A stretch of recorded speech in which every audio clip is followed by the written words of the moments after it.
Nós estamos aqui tão sedentos de ti, vem, ó Deus, vem, ó Deus, enche esse lugar. Meu desejo é sentir teu poder, teu poder.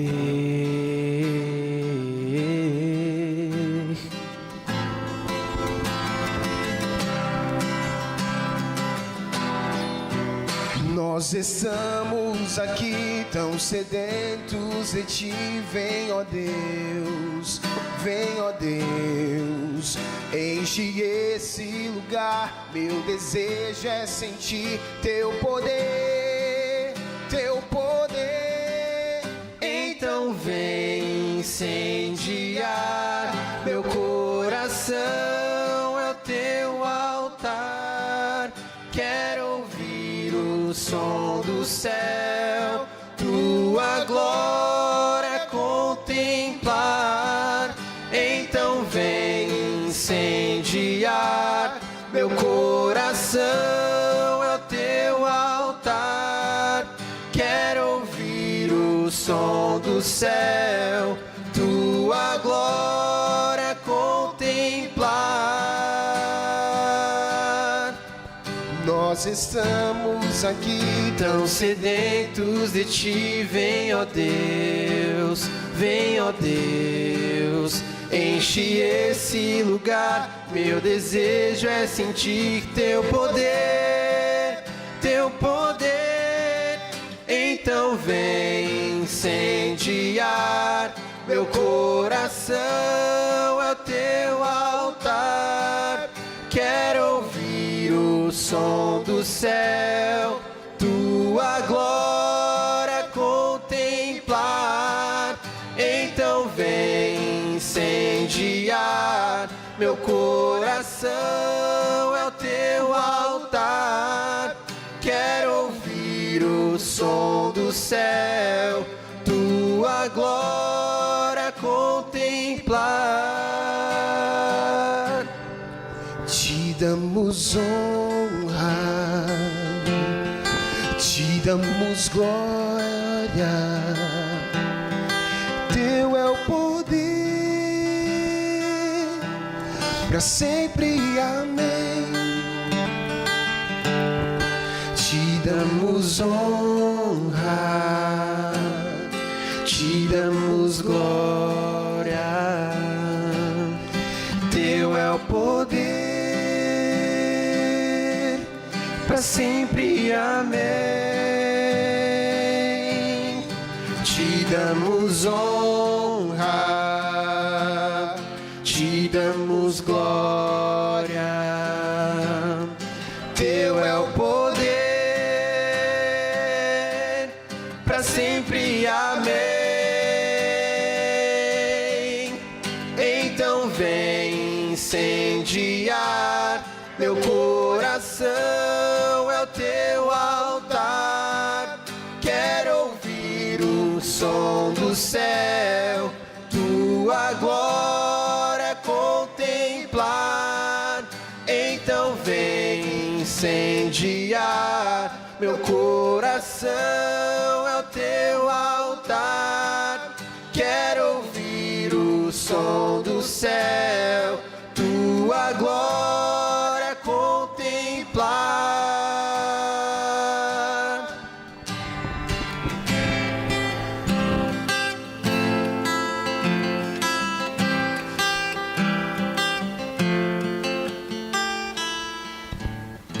Amém?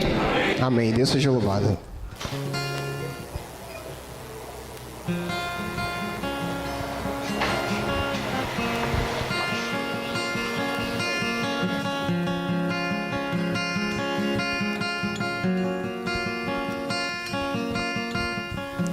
Nestes dias de desespero, incerteza e medo em uma salvação eu creio, creio em ti, creio em ti. Acredito em Jesus Cristo, acredito em Deus o Pai, acredito no Santo Espírito que nos vida nova traz. Acredito na cruz de Cristo e que a morte enfim venceu. Acredito que ressurreto muito em breve voltará. Creio em Ti.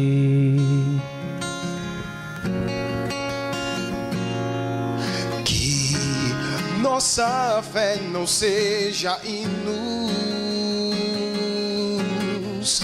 apenas notas em canções, mesmo em tentações e fraco, creio em Ti, creio em Ti, acredito em Jesus Cristo, acredito em Deus o Pai, acredito no Santo Espírito que nos vida nova traz. Acredito na cruz de Cristo e que a morte enfim venceu. Acredito que ressurreto muito em breve voltará.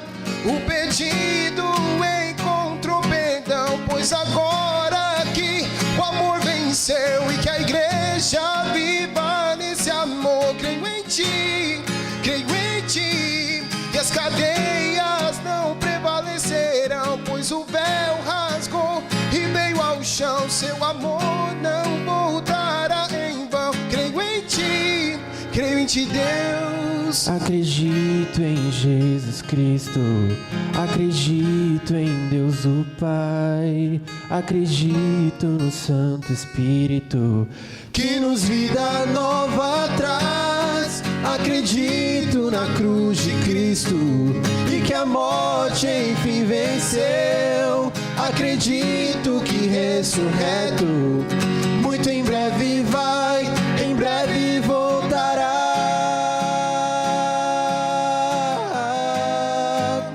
Em breve voltará. Oh, oh, oh.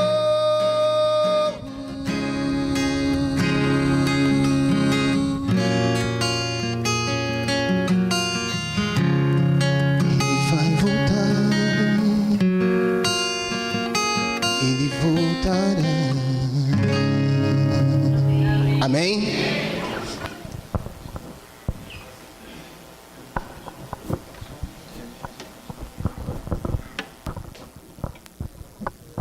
Amém, irmãos. Que belo louvor, né?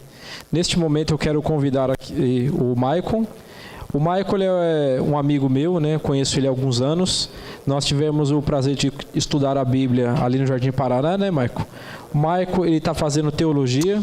Daqui 3 meses ele está formado, vai ser um pastor. Faz um tempo já que eu estou querendo trazer o Maicon aqui, mas é difícil trazer este homem aqui. Mas dessa vez ele estava aqui em São Paulo, eu liguei para ele a semana retrasada, né, combinamos.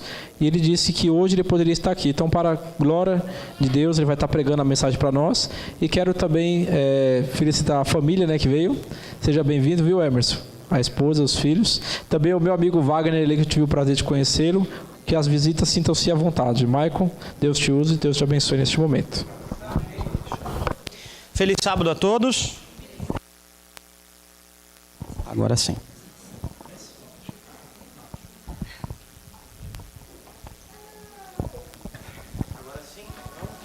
Som? Pronto. Mais uma vez, feliz sábado a todos. Isso tem uma coisa que eu gosto, é de conhecer a igreja nova. É muito bom você chegar num lugar novo e ver tanta gente que adora o mesmo Deus, não é bom? Você conhecer pessoas que vão viver com você durante toda a eternidade, pessoas que estão se preparando para morar ao lado de Deus no céu. Hoje eu vim trazer uma mensagem para vocês a respeito de um tema que eu gosto muito. É um dos temas que eu mais gosto de pregar. Quero falar a respeito da oração. Por que eu escolhi falar da oração? A oração, ela é o respirar da alma. Não existe fé cristã sem oração. Não dá para ter um relacionamento com Deus se ele não estiver bem fundamentado na oração. Quando a gente ora, a gente tem o privilégio de, ao ajoelharmos, estarmos na presença do Deus Todo-Poderoso, do Criador dos céus e da terra. Não existe vida cristã sem oração. É o elemento mais básico da fé. Eu sei que é um tema bem amplo, que a gente precisaria de quase uma semana para falar de todo ele. Por isso vou ser bem específico. Quero hoje meditar sobre algumas histórias de oração presentes na Bíblia e falar um pouquinho a respeito das orações que Deus ouve e às vezes responde não, outras vezes responde sim, não é? E o porquê dessas coisas. Para isso, então, peço que você curve a sua fronte. Vamos falar mais uma vez com Deus e vamos então à sua palavra. Oremos. Bondoso Deus, amado Pai, queremos agradecer ao Senhor pelo privilégio que temos de estar na Tua presença. Exaltamos aqui o Teu nome, Senhor, através de cânticos, através dos dízimos, das ofertas, através da mensagem que foi lida. Mas neste momento, Senhor, que toda voz se cale e que apenas a Tua voz se faça ouvir. Que o Senhor fale conosco ao nosso coração. Que a Tua santa palavra supra cada uma das nossas necessidades e que acima de todas as coisas, neste sábado, o nosso Senhor Jesus seja exaltado. Oramos em nome de Cristo Jesus. Amém. A Bíblia nos conta várias histórias de oração. Eu tenho aqui as minhas preferidas, sei que você tem aí as suas, e eu quero dividir a minha percepção de alguma delas com vocês. Uma das histórias de oração que eu mais gosto na Bíblia é a história de Abraão. Abraão, conhecido como o pai da fé, o pai de toda a nação, do povo de Deus. Inclusive, quando a Bíblia se refere a nós, diz que nós somos filhos de Abraão, porque somos filhos da fé. E um dos maiores exemplos de oração desse homem, nós encontramos ali, no limiar da destruição de Sodoma e Gomorra. Ele queria destruir aquela cidade ímpia, porque por várias vezes tentara salvá-la, mas o pessoal ali não abria o coração, era só morte, desespero, destruição. Problema, quem é que estava lá no meio? A família de Abraão, a família de Ló. Seu sobrinho, esposa, filho, genros. Então Deus, antes de destruir aquela cidade, Ele vai conversar com Abraão. E eles começam ali a conversar. Ali Abraão começa a falar com Deus. E ele diz: Deus, eu sei que o Senhor é bom, eu te conheço. Eu sei que o Senhor não trata do mesmo jeito o justo e o ímpio. O Senhor destruiria toda essa cidade se tivesse ali no meio 50 justos? Deus responde: não, Abraão. Por amor a esses 50, eu salvaria a cidade inteira. Abraão, conhecendo a misericórdia de Deus e sendo um pouco ousado, ele apela: mas Senhor, e se tivessem só 40? A resposta de Deus é a mesma. Abraão fala: Senhor, e se tivessem 30? A resposta de Deus é a mesma. 20, Senhor. Abraão, se tiver 20 eu salvo, Abraão. Senhor, eu prometo que a última vez que eu vou falar, e se eu achar 10 pessoas justas ali dentro, o Senhor poupa a cidade? Abraão, por amor de 10, eu salvaria uma cidade inteira. Problema, não haviam nem 10. Haviam 3. Abraão e as 2 filhas. Ou melhor, Ló e as 2 filhas. A cidade acabou sendo destruída, mas antes de destruir, Deus tira primeiro a família de Ló, sobrinho de Abraão. E o que a gente aprende com essa história de oração de Abraão? Que nós devemos o tempo todo interceder pela nossa família. Ainda que eles não estejam no melhor lugar, na melhor situação, ainda que eles sejam teimosos como Ló é, ainda que eles sejam difíceis, nunca pare de orar pelos seus. Pode parecer que eles estão perdidos e que serão destruídos, mas a salvação de Deus é maior. Amém. Temos a história de Moisés. Moisés, um homem de muita oração também. Nós vemos ele, assim como Abraão, intercedendo pelo povo o tempo inteiro. Mas eu me lembro de uma certa oração de Moisés, uma oração também muito ousada, de muita fé. Deus, a gente conversa tanto, o Senhor fala sempre comigo, eu estou aqui escrevendo as escrituras, a gente é amigo de verdade. Eu queria uma vez te ver. Meu sonho é poder ver o Senhor. O que Deus disse? Ok. Só que é assim, Moisés, se você me ver em toda a minha glória, você vai morrer. Então vamos combinar assim? Você vai entrar numa caverna, eu vou selar essa caverna, eu vou passar, vai passar toda a minha glória, e depois, quando eu estiver já de costas assim, você dá uma espiada. Pode ser? Ou se pode, né? Como eu queria ver isso. E a Bíblia diz que a partir daquele momento em que Moisés viu de relance as costas de Deus, o seu rosto brilhava tanto que para estar na presença de alguém ele tinha que colocar um lenço sobre a face. Um homem de oração. A Bíblia não conta a história apenas de homens, mulheres também. Lembram-se de Ana? A mulher ali se derramando no templo, chorando. O sacerdote achou que ela estivesse bêbada, mas a sua dor era porque ela era estéril, ela não podia ter filhos. E ela se torna mãe de ninguém menos do que Samuel, um dos maiores profetas da Bíblia, autor de 2 livros da Bíblia, aquele que ungiu os primeiros reis de Israel, um grande homem, por causa da oração da mãe. Agora, a minha história favorita de oração é a de Senaqueribe, Ezequias e Isaías. Essa história é fantástica. Lá em 2 Reis, no capítulo 18, depois você pode ler, está relatada essa história. O Império Assírio quer destruir Jerusalém, quer destruir a cidade de Deus. Já havia destruído tudo em volta. A cidade, comparada com o exército de Senaqueribe, era nada. Alguns poucos milhares contra alguns milhões. Era uma batalha já perdida. Não tinha o que fazer. Eu imagino aquele exército marchando em direção à cidade. E os guardas que estão ali em cima dos muros com os joelhos tremendo. A Bíblia diz que eles estavam quase desfalecendo, quase desmaiando de medo. A espada e o escudo, né? A terra vibrava conforme os soldados iam marchando. Mas tinham 2 homens do lado de fora, correndo em volta do muro e gritando: não tenham medo. Esse homem está desafiando a Deus. Não precisam ter medo. Vamos fazer o seguinte, povo, vamos orar. Pode ter milhões, vamos orar que vamos vencer. Leia a oração de Ezequias. Ele se derrama diante de Deus e fala: Senhor, sem você estamos perdidos, mas se o Senhor intervir, nós já vencemos. O sol se põe, os soldados acampam ao redor da cidade para no raiar do dia destruí-la. No meio da noite Deus manda apenas um anjo.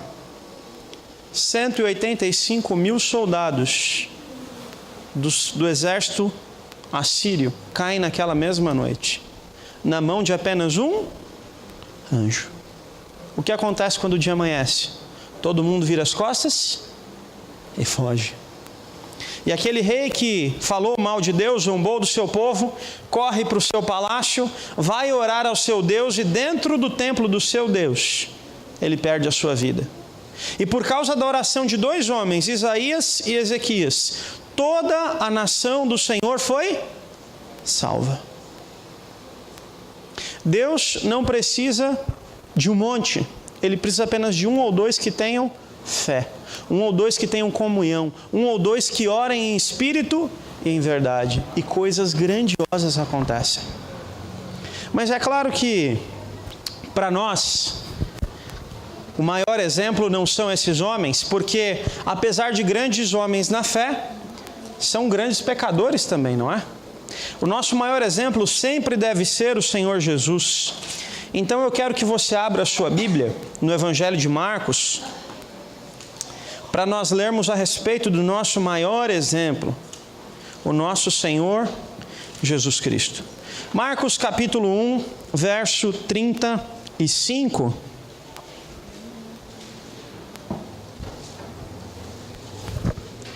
Se tem alguém que devemos imitar, é Ele. Olha o que nos diz a Bíblia. Tendo se levantado, alta madrugada, saiu e foi para um lugar deserto. E ali, o que Jesus fazia de madrugada?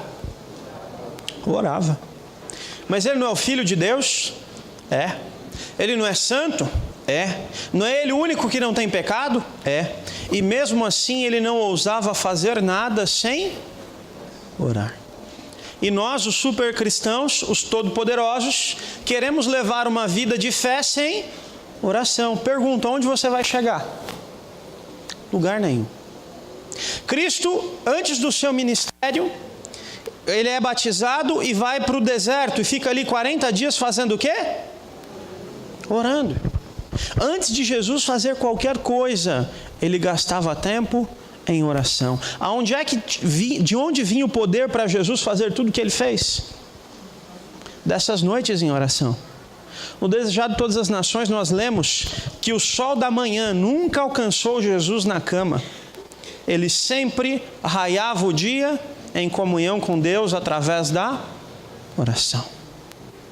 E se Cristo orava assim, ai de nós, precisamos desesperadamente de comunhão com Deus por meio da oração. Como eu disse no começo, não há fé cristã sem a oração. Bom, tudo bem, a necessidade da oração é uma coisa evidente na Bíblia. Mas às vezes eu oro e a coisa não acontece. Às vezes eu oro 10, 15, 20 anos por uma coisa e ela não acontece. Tem gente que ora e acontece logo em seguida, às vezes no mesmo dia. Por que Deus às vezes diz sim, às vezes Ele diz não? Às vezes Ele faz a gente esperar uma década, às vezes Ele atende de forma imediata. O que a Bíblia diz a respeito da resposta de Deus à nossa oração? E é aqui que eu quero gastar o nosso tempo avaliando essas coisas. Primeiro quero falar da oração que Deus responde negativamente. Por que é que às vezes a gente ora e Deus nos diz não? Para isso, vai ler alguns versos da Bíblia. O primeiro se encontra em Tiago. Tiago, lá no capítulo 4, pertinho de Apocalipse. O livro de Tiago, irmão do nosso Senhor Jesus, no capítulo 4, o que ele diz ali no verso 3?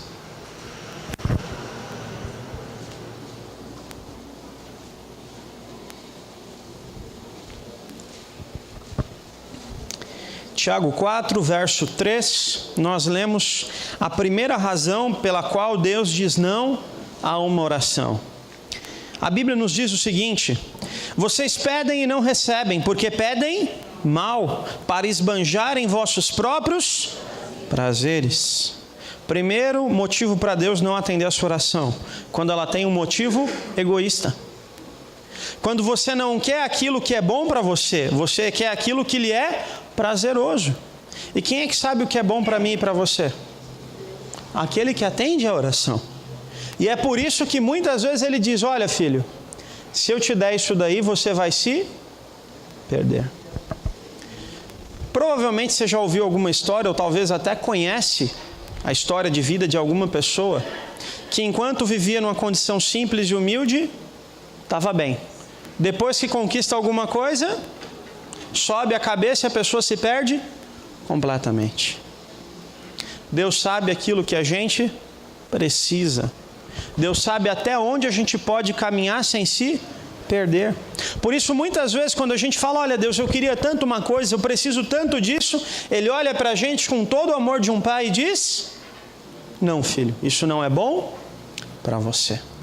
Capítulo 1 do mesmo livro de Tiago, versos 5 até o verso 7. Aqui o contexto nos fala de sabedoria, mas isso pode ser aplicado a qualquer oração.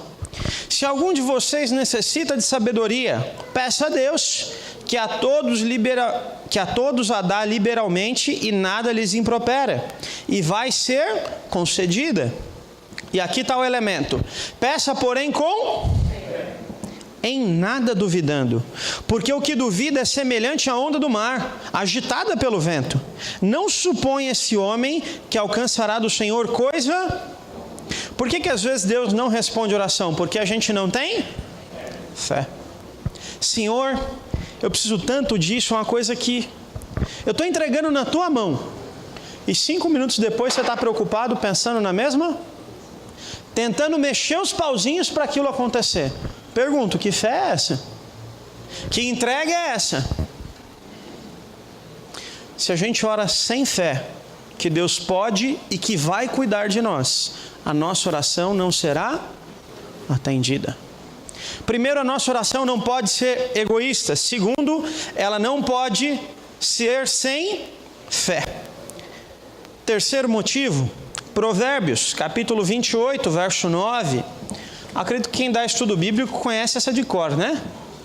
Provérbios 28, verso 9. Abra sua Bíblia aí.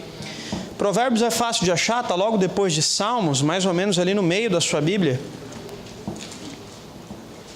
Depois de Salmos, um pouquinho antes de Isaías. Provérbios, capítulo 28, verso 9.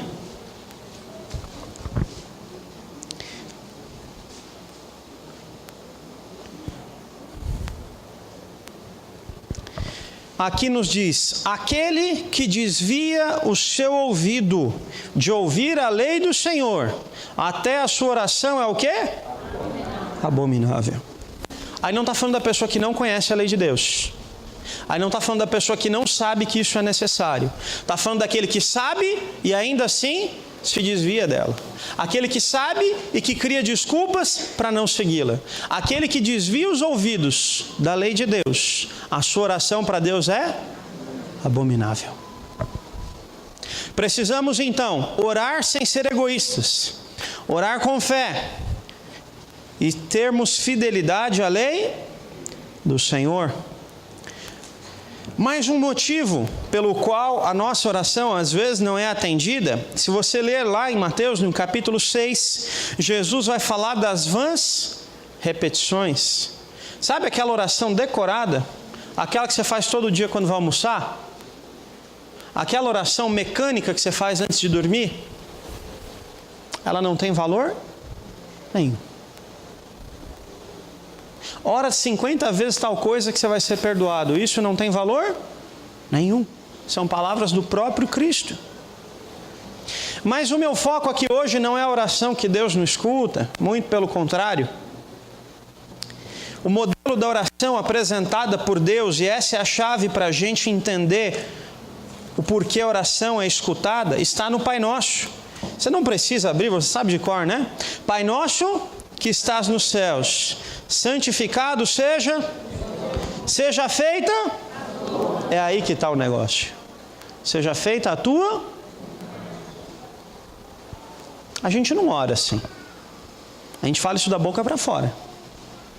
Deus, é assim.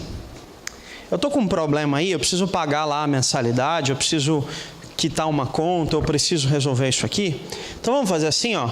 Eu preciso arrumar o emprego tal, ou eu preciso passar nisso, ou eu preciso fazer aquilo, porque aí eu vou conseguir isso, e aí dentro daquele prazo eu faço assim, assim, assim, e vai estar tudo certo.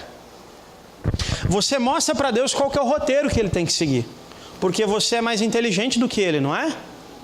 Você sabe mais das coisas do que Ele. Você sabe qual é o melhor caminho para você. Então você chega para Deus com uma receita pronta e fala: Deus, e se não for desse jeito, vai terminar tudo mal, vai dar ruim no final.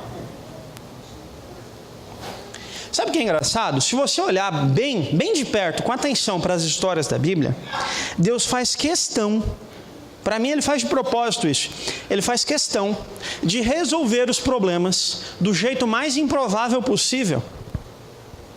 Quando o povo foi guerrear contra Jericó, Deus falou: ó, coloca os velhos, os idosos, põe a arca na frente, em vez de pôr o exército, e dá 7 voltas na cidade. Durante 7 dias vocês vão dar volta na cidade, no último dia vocês dão 7 voltas e grita. Melhor estratégia de guerra que eu já vi.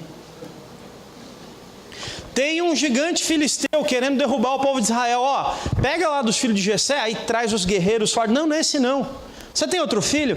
Tem um menino que cuida de ovelha lá, desse tamaninho. Traz aquele lá. Quando ele vem, Deus falou, é esse. O menino não conseguia andar com a armadura. Não precisa de armadura não, pega umas pedras aí no chão, a gente resolve.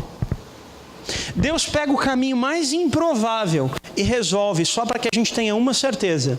Não é pela nossa força, não é pela nossa capacidade, mas é pelo poder e misericórdia de Deus. Aprenda a orar dessa forma. Senhor, eu tenho um problema, o Senhor o conhece, faça sobre ele a sua vontade. Simples assim. Simples assim. Falando de oração que Deus não ouve, terminando essa parte, eu queria ler com você, de novo voltando ao nosso maior exemplo, e foi o texto que foi lido aqui um pouquinho antes do sermão iniciar. Abre em Mateus aí no capítulo 26.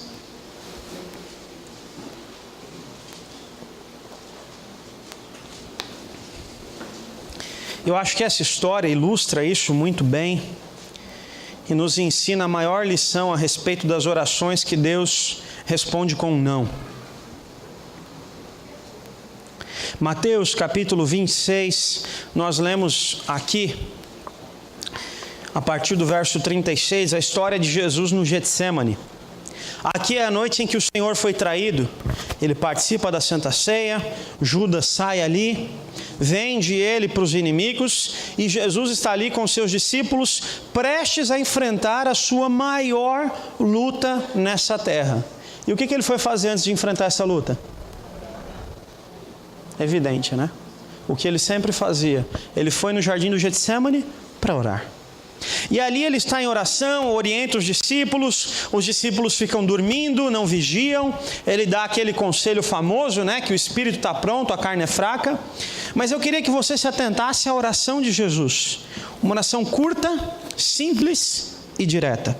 Verso 42. Tornando-se a retirar, ou melhor, tornando a retirar-se, orou de novo dizendo, meu Pai, se não é possível passar de mim esse cálice sem que eu beba, faça a sua. Senhor, faça de mim esse cálice, mas primeiro seja feita a sua. A minha vontade é não beber esse cálice, mas se é o melhor caminho, que assim seja. Qual foi a resposta de Deus para Jesus? Não vou afastar. Jesus ouviu não em resposta a uma oração. Por que eu fico todo rebeldezinho quando Deus me diz não? Sou eu melhor do que Cristo? A pergunta é, por que Deus disse não quando Jesus fez essa oração? O que é esse cálice que Jesus não queria beber? Será que Jesus aqui estava com medo da cruz, com medo da vergonha, da violência, de tudo aquilo que ele ia sofrer por causa de mim e você? De jeito nenhum. O cálice que Jesus não queria beber não era o espancamento, não era a cruz, não era a dor, até porque nenhuma dessas coisas matou Jesus. Quando você vê filmes de Cristo, o pessoal coloca lá bem evidente, né? Uma violência extrema e aí Jesus morre por causa da violência. Jesus não morreu por causa disso. A morte de crucifixão ela levava dias. Normalmente as pessoas levavam quase uma semana pendurada na cruz para morrer. Jesus morre em 6 horas. O que aconteceu naquela crucifixão de diferente? Se você ler lá no Evangelho de Marcos, até diz, né?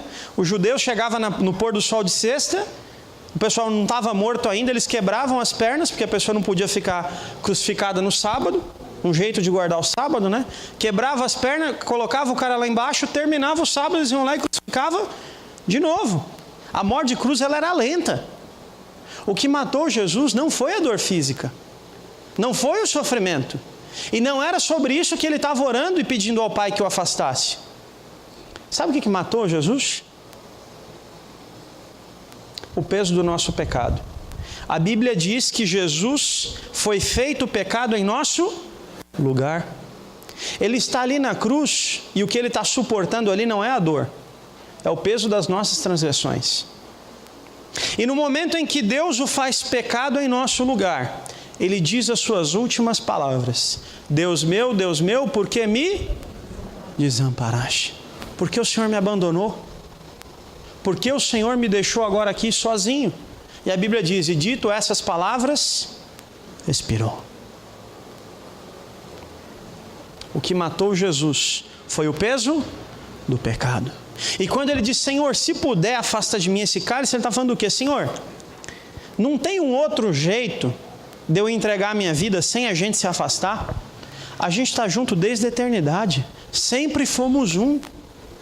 Como que eu vou ficar longe de vocês? Eu não posso, eu não quero.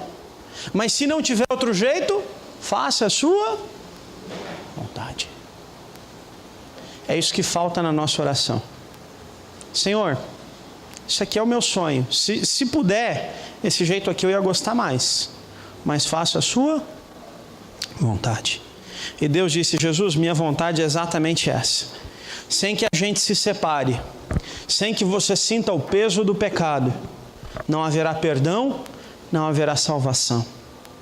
O que essa história nos ensina? Que salvação, para Deus, a salvação está acima de todas as coisas. Não tem nada que Deus valorize mais do que a salvação de uma pessoa. E às vezes para isso Ele vai dizer não para a sua oração, viu? Eu confesso que eu aprendi isso do jeito mais difícil possível.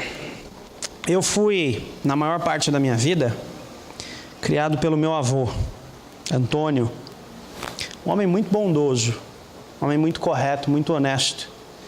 A maior parte dos valores que eu aprendi na vida, de ser honesto, de trabalhar e tal, tudo veio dele. Só que ele também era um homem um pouco rude pela criação que teve. Seu pai era um homem muito duro, ele acabou perdendo um pouco disso. Ele também teve um período da vida que foi militar, e isso ajudou a fortalecer isso. Ele era um homem muito firme nas suas convicções. E uma delas, segundo a minha avó conta, é que cristão não presta. Era uma convicção que ele tinha. Ele dizia, todo pastor é ladrão. Conversando com a minha avó mês passado, ela me contou essa história. Falou, filho, às vezes eu convidava irmãos da igreja para ir em casa, e ele tratava mal, falava assim, e aí às vezes eu passava vergonha e tal, eu até pedi para não ir mais. Isso há muitos anos atrás.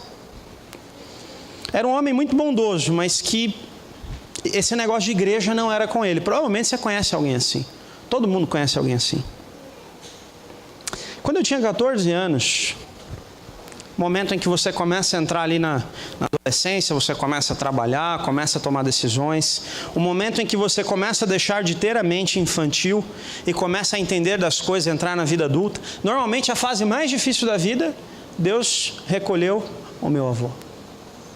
E eu perguntava, por que o Senhor fez isso? Por que o Senhor tirou a pessoa que era a minha base de vida? Por que você tirou de mim o meu pai? Por que agora eu vou ter que crescer sozinho? Foi uma coisa que me fez questionar Deus por muito tempo. Foi difícil. Sabe como meu avô morreu? Num domingo de manhã, ele colocou o dízimo no bolso, de dentro da camisa, desceu a pé até a igreja, participou ali da escolinha dominical, subiu para a nave, era em cima a nave da igreja, entregou o seu dízimo, estava ali ouvindo a pregação, cutucou o irmão do lado e falou, nossa, eu estou com uma dor aqui no peito. Abraçou a sua Bíblia e morreu abraçado com a palavra de Deus. Hoje eu entendo por que Deus tirou meu avô. Porque para Deus salvação está acima de todas as coisas. Custe o que custar, Deus vai salvar os seus filhos. Ainda que para isso alguém fique sem o pai. Ainda que para isso ele tenha que dizer muito não para muita oração. Porque acima de todas as coisas para Deus está a salvação dos seus filhos. Perdi meu avô por um tempo, mas ganhei ele para toda a eternidade. Vou poder viver muito tempo com ele, contar muita história que ele gostaria de ouvir. Poderei dizer isso para ele. A gente precisa aprender, na verdade, a respeito da oração. É o final da oração de Cristo. Senhor, faça a sua vontade e não a minha. Bom, mas eu não vim falar da oração que Deus não atende. porque não é isso que a gente quer, não é verdade? Vamos falar então e terminar falando agora da oração que Deus atende, da oração que agrada a Deus. E tem um capítulo inteiro da Bíblia dedicado a isso, Lucas, capítulo 11, abre aí comigo, por favor. É um capítulo que Deus dedica quase inteiro ao assunto da oração. Começa ali nos primeiros versos, do verso 1 até o verso 4, ensinando a oração do Pai Nosso. Do verso 5 até o verso 8, Jesus conta uma parábola, uma história, a história do amigo importuno. Conta ali uma história, resumidamente, que o rapaz chega ali, pede alimento, o cara não quer dar, e o cara é tão insistente, bate tanto ali na porta, que o amigo fala, olha, você está me importunando tanto, pega isso aqui e leva. E com isso Jesus ensina a importância da gente ser insistente na nossa oração, da gente nunca desistir. Mas o texto em que eu quero focar e terminar estudando esse texto com você, é o texto que se encontra do verso 9 ao verso 13. E o título diz aí que Jesus incita a orar. Leia comigo a partir do verso 9, diz assim: por isso eu digo a vocês, pedi e dar-se-vos-á, buscai e achareis, batei e abrir-se-vos-á. E agora olha que verso complicado o verso 10. Pois todo aquele que pede, recebe, o que busca, encontra, e a quem pede, Jesus está dizendo que todo aquele que pede, ou seja, toda oração é atendida. Mas a gente não acabou de ler aqui agora várias orações que não são atendidas? O que Jesus quer ensinar aqui? E olha, se você entender isso aqui, esquecer todo o resto que eu falei, vai ser de muita valia para a sua vida cristã. O que Jesus quer dizer com isso? Que todo aquele que pede, recebe. Como sempre, Jesus costuma ensinar as coisas contando histórias. E no verso 11 e 12, ele conta uma história dizendo assim: qual dentre vocês aí é o pai que se o filho pedir pão vai dar uma pedra? Ou se pedir um peixe, lhe dará em lugar uma cobra? Ou se o filho lhe pedir então um ovo para comer, lhe dará um escorpião? Olha os 3 exemplos que Jesus usa: pão, peixe e ovo. Essas 3 coisas são o quê? Alimento, necessidades, coisas que a gente realmente precisa. Se você pedir para Cristo uma coisa que você realmente precisa, Ele vai te atender, Ele vai te dar. Salmo 37 diz: eu já fui moço e agora sou velho, eu nunca vi um justo desamparado e nem a sua descendência mendigar o seu pão. Isso é verdade. Todo mundo que ora necessitado a Cristo, Ele atende. Mas a chave para entender tudo isso aqui se encontra no verso 13. Ora, e Jesus é bem claro: se vocês que são maus sabem dar bons presentes para os seus filhos, quanto mais o vosso Pai que está no céu dará o Espírito Santo àqueles que lhe... Qual que é a chave aqui? O Espírito Santo. Jesus, num discurso ali em João, falando a respeito de João Batista, ele diz: nunca houve na terra um homem nascido de mulher tão grande como foi João Batista. João Batista morava numa caverna no meio do deserto. O que João Batista vestia, diz a Bíblia? Pele de animal. O que ele comia? Gafanhotos e mel silvestre. O que tivesse ali. Socialmente, quem era esse homem? Ninguém. Um estranho. Um Zé Ninguém, nas nossas palavras, né? Aos olhos de Deus, o maior homem que já existiu sobre a terra. Sabe o que esse homem tinha? Diz a Bíblia. Desde o ventre, quando a mãe dele grávida chegou perto da mãe de Jesus, a Bíblia diz que o Espírito Santo estava nele. Quem tem o Espírito Santo, e fique essa lição, tem tudo. Quem tem o Espírito Santo não precisa de mais nada. Por isso a Bíblia diz: todo aquele que pede, recebe. Porque se vocês que são pais ruins dão coisas boas para os seus filhos, imagina se Deus não vai dar o Espírito Santo para aquele que pedir. E se eu e você tivermos o Espírito Santo de Deus bem presente na nossa vida, a gente não precisa de mais nada. A gente pode morar numa caverna do deserto, a gente pode comer mel e gafanhoto, pode vestir pele de animal, que a gente vai ter tudo. Esse é o foco. Qual que tem que ser a minha e a sua oração, então? Além das coisas corriqueiras, das coisas do dia a dia, Senhor, acima de tudo, me dê o Espírito Santo. Essa é a nossa maior necessidade de oração. Lembrando, Deus não ouve oração egoísta. Deus não ouve oração destituída de fé. Deus não ouve a oração daquele que desvia os seus ouvidos de ouvir a lei. Deus não ouve aquela oração decorada, repetitiva, vazia de significado.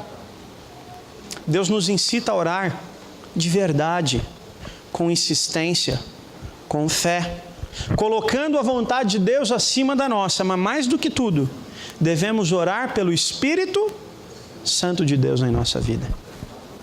Falei aqui da história de oração de muitos personagens, de muitas pessoas. Vimos vários exemplos na Bíblia, mas eu não posso terminar sem contar um pouquinho da minha história de oração. Tenho muitas para contar, mas vou compartilhar com vocês apenas uma. Pouco antes de ir para o colégio, antes de ir para o seminário, a gente foi para uma campanha de colportagem. Fomos vender livros para que com isso tivéssemos algum dinheiro para iniciar lá os nossos estudos. Nessa campanha, a minha esposa, a Tâmara, passou muito mal. Muito mal. Por várias noites a gente saía no meio da madrugada e corria para o hospital. Viemos muitas vezes aqui no Hospital da Cachoeirinha, no Hospital de Taipas. Estava fazendo essa campanha ali na cidade de Caieiras, eu acho que a maioria aqui deve conhecer, aqui perto. E ela passava mal e a gente tentando descobrir o problema. Um certo sábado a gente foi à igreja e ela passou mal no meio do culto. Eu saí do culto, corri com ela para o AMA aqui no Elisa Maria. A médica fez um exame e disse: olha, sua mulher está grávida. Falei: impossível. Minha esposa era estéril, ela não tinha como engravidar.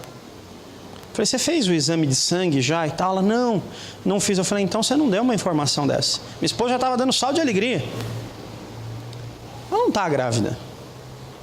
Antes de dar uma informação como essa, você que é médica tem que fazer um exame. Fez o exame e descobriu que não era gravidez. Estava com um mioma. É um tumor benigno, mas é um tumor. O problema é que o tumor dela já havia tomado o útero inteiro. O tumor dela tinha 2,3 kg. Era uma coisa absurda, gigantesca. Todos os médicos que a gente consultou a partir que soubemos disso, disseram pra gente: olha, só tem um procedimento. Remova o útero e ela vai ficar bem. Você corta o útero, tira o tumor, tudo, ela não corre risco nenhum, é uma cirurgia simples, a gente resolve. Problema: nós não tínhamos filhos. Pergunte para a Tâmara, desde criança, se você perguntasse para ela qual que é o seu sonho quando crescer? Ser mãe. E a notícia que chegou para a gente, é impossível, você não pode ser mãe. Você precisa retirar o útero, senão você vai morrer. Eu lembro que a gente passou em muito médico. A gente ia no médico quase todo dia e tentava pegar um médico diferente e todos diziam a mesma coisa. Encaminharam a gente para um médico aqui da Vila Nova Cachoeirinha chamado Márcio Okada. Ele avaliou o caso e falou: olha, filha, não dá para fazer. Não dá para abrir o seu útero e tirar o tumor, porque você vai começar a sangrar e vai morrer lá na minha cirurgia. É uma coisa muito grande, é arriscado demais, eu não vou fazer isso. E eu lembro do que a minha esposa disse para ele, falou: olha, mas a Bíblia diz que Deus atende o desejo do nosso coração. Ele olhou para ela e falou: o problema é que o nosso coração tem desejo demais. Mas eu vou fazer o seguinte, eu vou tentar. Eu vou trazer uma equipe, fazer um aparato ali e tal, a gente tenta. Se você começar a sangrar, eu vou parar na hora, vou remover o seu útero, eu não vou te perder na mesa de cirurgia por causa de um sonho. É mais importante você estar viva, porque se você morrer, você também não vai ser mãe. A gente olhou para isso e disse: então tá bom, se você vai tentar, já é o suficiente para Deus, já é uma possibilidade. E aí ela foi internada, isso foi uma sexta-feira. Ela foi internada ali na maternidade do Cachoeirinha. Problema. Nessa sexta-feira começou a chover, teve uma tempestade e o telhado do centro cirúrgico foi levado com a tempestade e destruiu uma boa parte do centro cirúrgico. Então, até reconstruir o telhado, reparar o centro cirúrgico, esterilizar tudo e estar em condições de fazer uma cirurgia, levaram 10 dias. Durante esses 10 dias, como o mioma era muito grande, o útero entendia que fosse uma criança. E ele tentava expelir. Então ela começou a sentir contrações e dores de parto por 10 dias. Quem aqui é mãe e teve filho natural? Vocês sabem do que eu estou falando. 10 dias. Colocaram a gente numa sala separada, porque ela urrava de dor, e eu fiquei ali ao lado dela os 10 dias. Foram, eu acho que os dias mais difíceis da minha vida. Ela se contorcia naquela cama e o tempo todo tomando remédio na veia. O limite da medicação que podia dar para a dor, ela tomava todo dia. E um sofrimento que não acabava. E você, quando é com você, você até consegue. Mas quando você vê alguém que ama sofrendo assim, a dor é muito pior. Você quer dividir, você quer pegar um pouco para você e não consegue. Foram dias que eu orei bastante. Foram dias que eu li muito a Bíblia. Eu lembro que na época estava aquele livro, A Grande Esperança. Eu entreguei aquele livro para quase todo mundo naquele hospital. E todo mundo que ia ali dizia que a gente era maluco. Vocês são loucos. A sua mulher vai morrer de dor, ela vai entrar em coma, é dor demais. Leva ela para outro hospital, arranca esse útero, está resolvido. A psicóloga foi lá várias vezes falar isso, a gente acabou expulsando aquela mulher de lá. Eu falei, sai daqui, você só vem aqui atrapalhar. Deixa a gente tem fé, vai dar certo. Vai dar certo. A gente ficou até meio que apelidado ali no andar, né? Os doidos da fé ali. E assim foram passando os dias. Quando chegou no final ali, já pelo 8º, 9º dia, foi o dia que eu estava mais exausto. E foi o dia que eu realmente orei de verdade. Eu acho que foi a oração mais sincera que eu fiz na minha vida. Falei, Deus, é o seguinte, eu não aguento mais ver minha mulher desse jeito. Eu não vou orar mais sobre isso. Estou falando com o Senhor a última vez. Se for para a gente ter filho, amém. Se não for, faça-se a sua vontade. Eu não quero mais sofrer, não quero mais ter angústia, não quero ver mais minha mulher assim.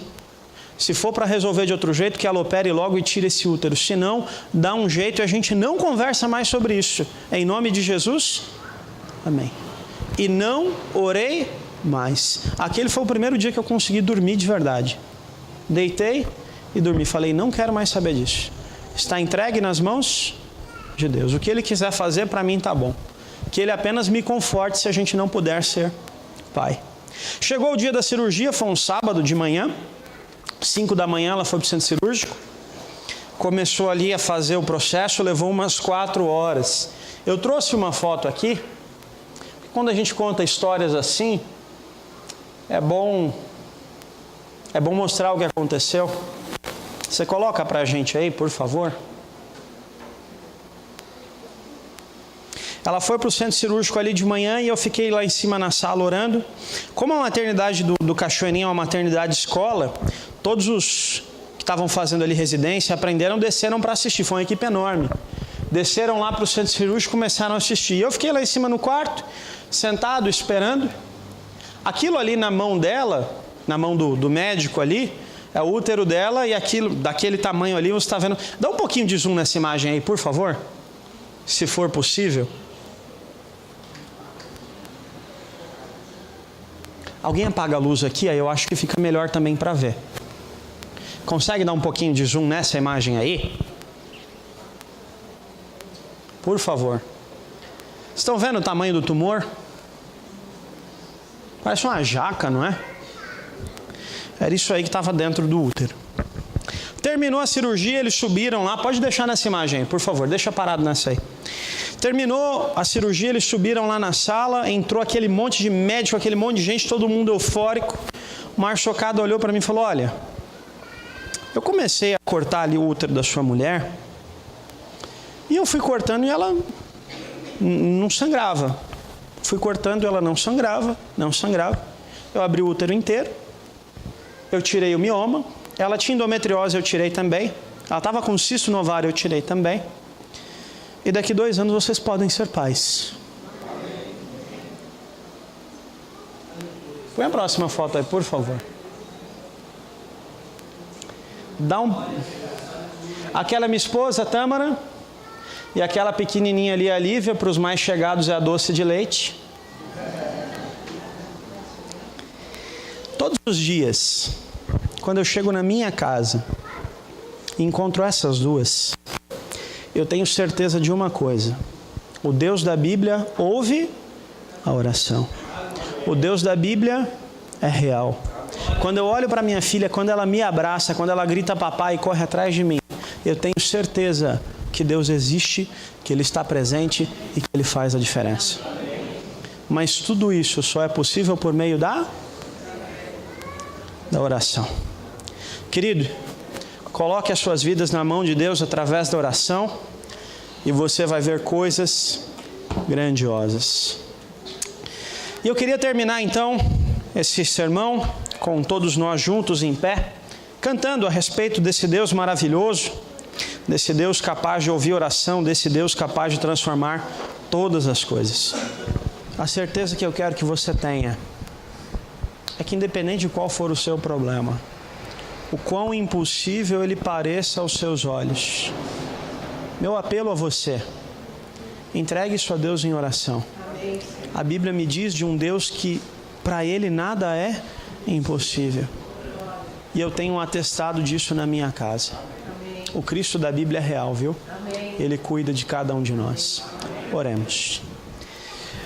Bondoso Deus, amado Pai, que felicidade tem o nosso coração ao contemplar a grandeza da Tua obra e da Tua misericórdia. Somos miseráveis pecadores, não merecemos nada de Ti, mas ainda assim, o Senhor não negou a própria vida por amor a nós. Bom Deus, queremos diante do Teu altar colocar os nossos medos, os nossos anseios, as nossas dificuldades, as nossas preocupações, tudo no Seu altar e confiar apenas e unicamente na Tua vontade.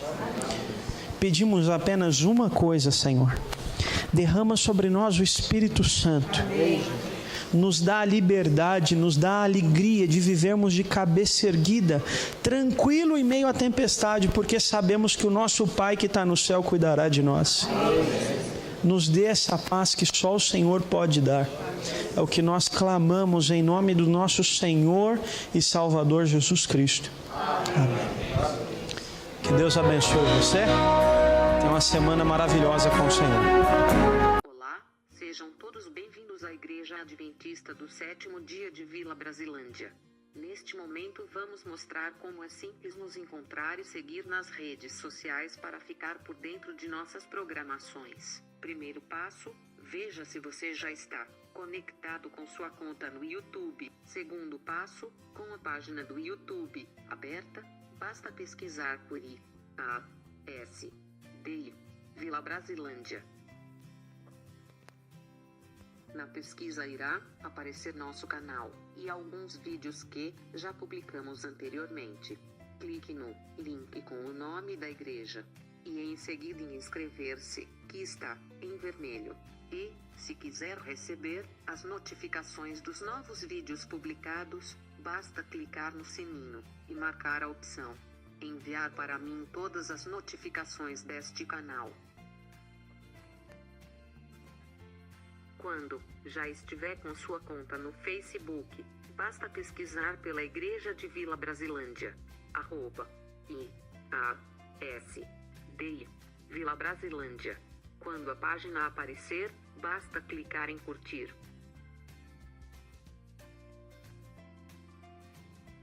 Também temos um clube de jovens em nossa igreja. Todos estão convidados a participar. Quem quiser saber mais sobre nosso clube de jovens e suas programações, basta pesquisar no Facebook por Oficina dos Ceifadores e curtir a página.